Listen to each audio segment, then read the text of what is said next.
What is going on, Jet fans? Matt O'Leary back with another video. The Jets play on Monday, so not like your prototypical Saturday before a game. Kind of looking forward to just watching Red Zone until my eyes fall out tomorrow. But I saw a clip circulating that I needed to talk about it and get some feelings off my chest. This is therapeutic for me to go through and to talk about the Jets every single day. I love making content. I would do it if 5 people watch my channel. I don't care. I just love doing what I do. But sometimes I have to make videos just for me. And today's one of those videos because I kept seeing the clip come up on Twitter and it's like, I just need to talk about this and get this off my chest. So, all right, for full context, Baker Mayfield, after the game on Sunday when they beat the New York Jets, essentially was saying it was personal to him because Steve Wilks was the coach that cut him. And then he mentioned how, it was a revenge game in some sort of way for Hassan Reddick. And that initial clip, I was going like, that, okay, like, interesting that you're holding a grudge for those things, but fine if that's the extra motivation you need. Wilks responded on Friday, and I thought he gave a really good answer. He said, I don't think interim head coaches have much control over the roster, and if they did, I wouldn't have traded our best player, talking about the Christian McCaffrey trade that the Panthers made in, 2022-ish? Whenever. Okay. Besides the point. But what I found interesting was Baker also kind of conveniently left out that he asked for his release from the Panthers after they were turning the keys over to PJ Walker down the stretch. That was such a strange quarterback room. You had Baker Mayfield, Sam Darnold, and PJ Walker dueling it out down the stretch for the Carolina Panthers. And, he didn't play very well. He ended up going to the Rams at the end of the year and honestly had some really, I was going to say historic might be a stretch, but had a really big moment in his career where he comes into a game to play on Thursday night, a short week for him. He gets traded during the week, comes in and leads a touchdown scoring drive to win the game. It's like, holy shit. Like, This guy just got here and was able to, play and win a game on a short week. Like, that's unbelievable. And the rest is history. He's turned into a really good quarterback in the NFL. So I don't know why he has to do that.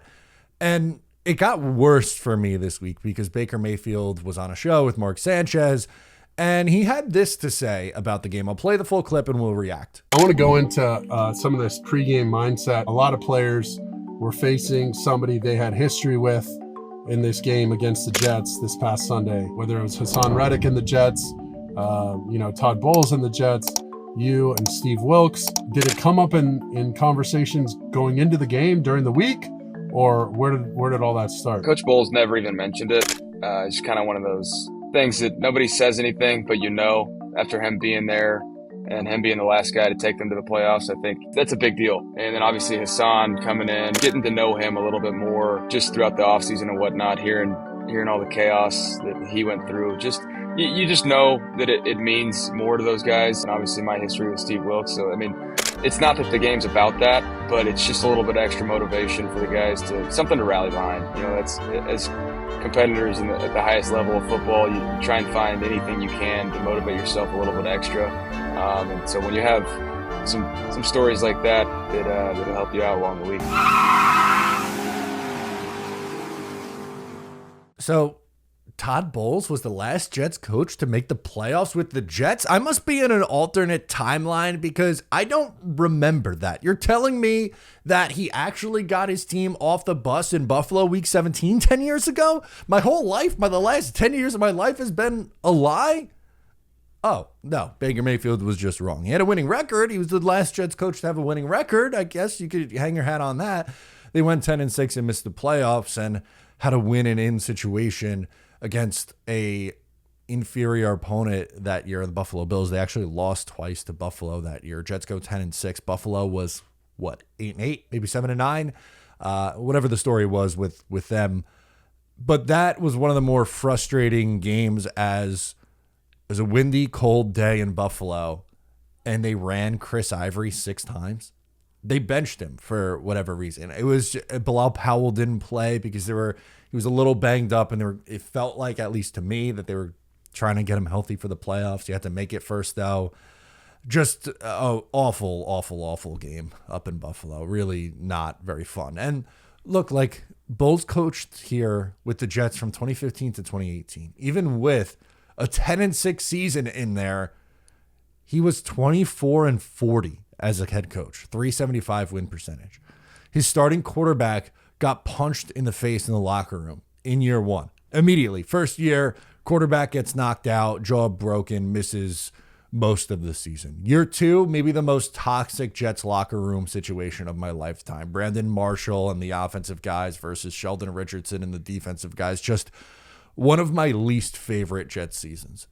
Then 2017, they were supposed to be the worst team in the league. They actually won 5 games that year. Or they didn't really play all that well after the quarterback got hurt, Josh McCown.